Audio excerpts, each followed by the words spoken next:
Yeah, ladies and gentlemen, Eddie Marcus back again. Still cold outside. Just come back in doing some snow removal. And as the last time, doing that, a thought came to me that I thought I'd come share with you. And isn't it amazing that on this earth, all that exists on this earth, imagine if you will, all that you are acquainted with in one form or fashion that's on this earth. Now think about the stuff that's on this earth that human beings had nothing to do with, like flowers and trees and plants and, well, really animals and seas and lakes and rivers and valleys and hills and mountains and all of the stuff. You can go on and on and on and on. You got the mineral resources in the earth, above the earth, on the earth. All of the stuff that's here that has magnificent purposes. And you think about it, it was given on this earth apparently for people, human beings, who can imagine using certain things and imagine certain things existing and actually being able to utilize those things to satisfy needs and wants and desires that human beings determine are essential. And they are made real by the hands of those same people who, in one form or fashion, will require of these things. And isn't it magnificent that the design is such a way that nobody can own, claim ownership to anything?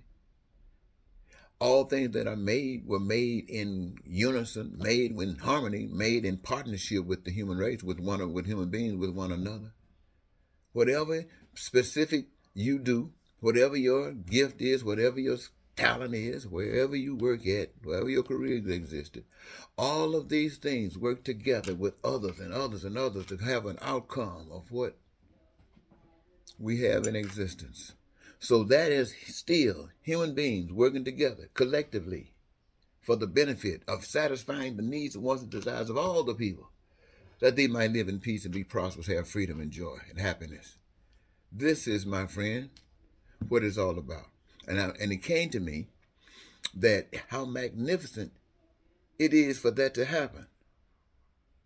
And then for someone to come along and exploit that for their own purpose, to take away, really, ladies and gentlemen, when this thought came to me, it came to me that first part is what I just shared with you. The second part, I got so carried away with the first part, the second part kind of kind of eludes me.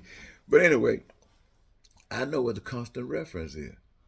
The constant reference is that instead of recognizing that and being grateful for that, we find ourselves acting like hyenas and lions or cobras and pythons and alligators and rattlesnakes. Look like we're just trying to eat each other up for, I don't know what the purpose is. And really, even though we got a system designed so we don't have to eat each other up, we still eating each other up by whatever could be available to others. It's in your bank account. It's in your barn while they are poor. That's the same thing as the wild beasts of the field living off one another. And this is the way we live. And I say, some people might say it's by choice, and it is by choice that we're here. We didn't create it. Someone else created it. We were born into it, and there was not enough truth to us, through us, to change us. Now, there have been stuff that people say scripture came to. These are people who have listened to the Spirit and spoke out, walked according to. And then people were documenting it, like we got the YouTube and Facebook documenting whatever we're thinking. But these were supposed to be about a time where we didn't come from, we didn't exist. And somebody has put those things together and told us that this is the way it's supposed to be. Let me tell you something, ladies and gentlemen. I'm going to share this with you. Then I'm going to go. When I speak of paradise, It's almost like I've been there. When I speak of heaven, just based upon the information that I've been given, it allows me to be able to imagine what heaven is like. And what I have imagined that heaven is like. Just the other day, I was watching some stuff on YouTube, and there's this guy who had died. Now, he presented himself as some respectable character, fluke. But anyway, he died. And to make a long story short, he went through that process of going all the way through some different changes and this and that and experiencing all kind of wonderful things that made death seem like, what are we waiting on? And he finally got to a place that he go through some gates. If you ever run across, you'll see. But what I really want to say is that he finally got to heaven. And he was so amazed, and it was so wonderful, and so everything was so receptive and welcoming.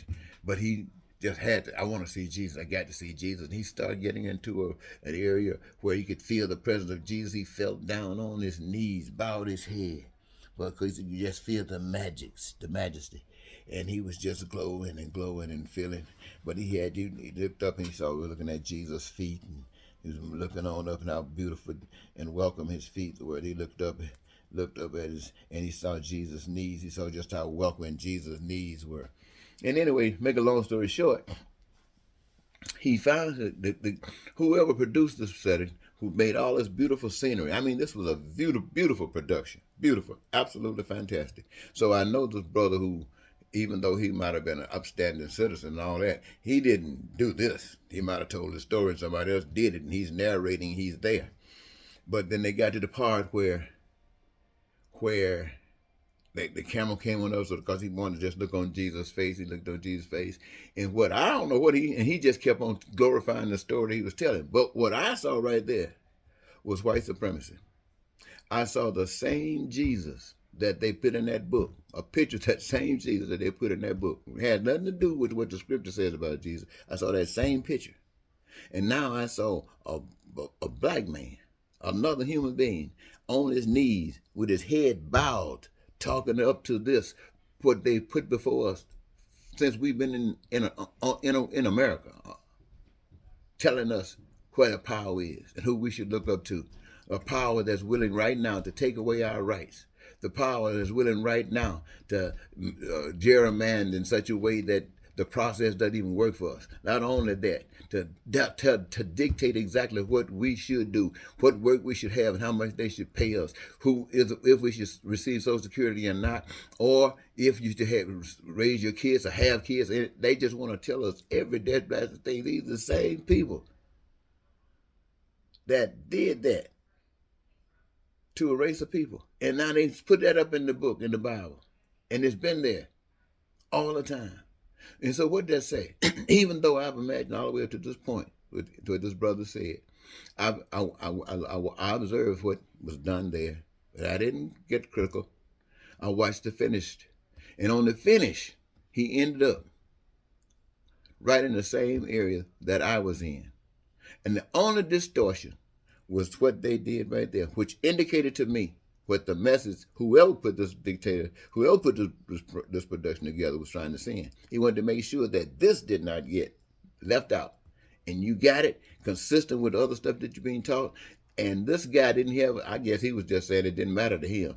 He know what he experienced, so, what does it matter? Well, if it doesn't matter, you would have left it spiritual, like you never seen God's face. You wouldn't have seen Jesus' face. You went to heaven, you saw Jesus' face, but you didn't see God's face. Or maybe you did. I'm not trying to argue that. That's not my point. My point is that I saw that. And what I am saying to you, and even in that, he came back, he says, he's ready to just do good and do the things that will allow the system to continue to exist the way it is. But at the same time, do good so people to know the spirit and heart of God by the goodness that he does and how appreciative those would be who receive of it. But the ultimate message is that there is no freedom. There's nothing that would free you. Have you ever been in bondage? Have you ever been in a situation where you found yourself clutched and you wanted to get loose. Maybe it could have been a marriage. You wanted a divorce. Maybe you were in jail and you wanted to get out. Maybe because you had served your time, or maybe because somebody had accused you of something you hadn't done, and now you've been vindicated. But to come out, do you know what freedom is? You know what freedom is? Now you've been under this hell. Somebody else dictating. You didn't choose this. You don't want this. You don't want that. But it seems like it's the only thing that's open to you. Why? Because the power's in someone else's hand and not yours. Well, see, this is what I'm trying to tell you, ladies and gentlemen. Put the power in the hand of the power that cares about all of you. Not caring about just white folks, or just black folks, or just men, or just women, but caring about all of you. And you will know that you're connected with it, because that power will be expressed through all of you. You can't trick it. You can't fake God. You cannot fake this game of life.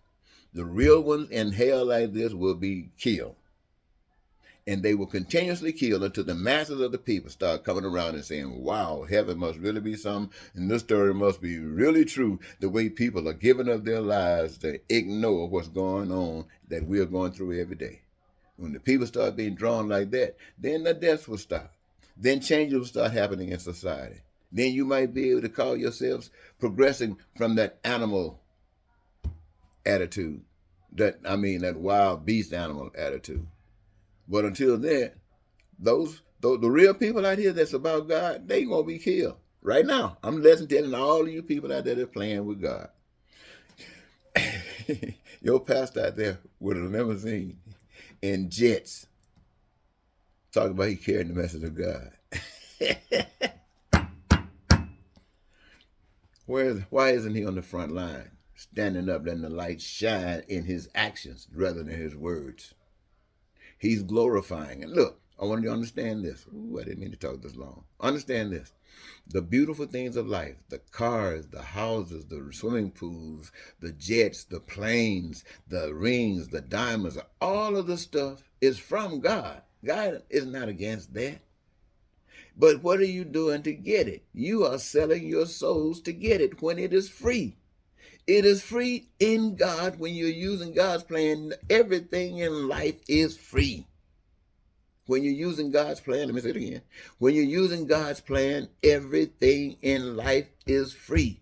Even your career is free. That gives you your greatest joy when you're doing it. It's a gift. That's the difference between God and our knuckleheads. Oh, goodbye, ladies and gentlemen, for today.